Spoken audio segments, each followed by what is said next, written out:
ਇਹ ਬੇਗੈਰਤ ਮੌਲਵੀ ਦੀ ਕੱਲ੍ਹ ਦੀ ਤੁਸੀਂ ਵੀਡੀਓ ਵੇਖਦੇ ਪਏ ਹੋ। ਸੋ ਐਸਾ ਬੇਗੈਰਤ ਹੈ, ਲੋਧਰਾਂ ਦਾ ਰਹਿਣ ਵਾਲਾ, ਨਾ ਇਹਦਾ ਵਸੀਮ ਹੈ ਸ਼ੇਖੂਪੁਰਾ। ਇਹਨੇ जनाब एक बच्ची नाल ज़्यादती की है। कोई भी बंदा इनू किसी भी मस्जिद के जगह ना देवे और किसी भी जगह पर बच्चे पढ़ाने वास्ते इनू ना रखे। ये बेगैरत मजदूरियाँ करे, दिहाड़ियाँ करे और लोगों दियाँ फोसियाँ मेले। ऐसे लोगों को इस दुनिया पर रहने का भी कोई हक नहीं, लेकिन यह है कि पाकिस्तान का कानून इजाज़त नहीं देता।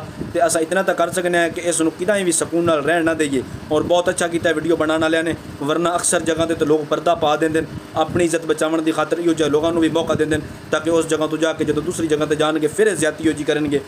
और बच्चों वास्ते ये जनाब नासूर आदमी ने एक कुरान के नाँ ते, दीन के नाँ ते और उलमा के नाँ ते एक दब्बा है और उलमा नूं बदनाम करने का सबब बन रहे हैं और लोगों के दिल के नफरत पैदा करने का सबब बन रहे हैं। ऐसे लोगों को हरगिज़ माशरे के किदां जगह ना दी जाए और ऐसे लोगों नाल ऐसा ही सलूक किया जाए ताकि उन्होंने स्क्रीन के सामने लोग वेखें और पहचानें कि ऐसे बेगैरतां नाल हर जगह पर ऐसा ही सलूक किया जाए जैसा कि इस भाई उन्होंने किया। इनका नाम वसीम है और इन्हें सारा कुछ खुद मुँह नाल इकरार किया जो इन्हें बेगैरती की है।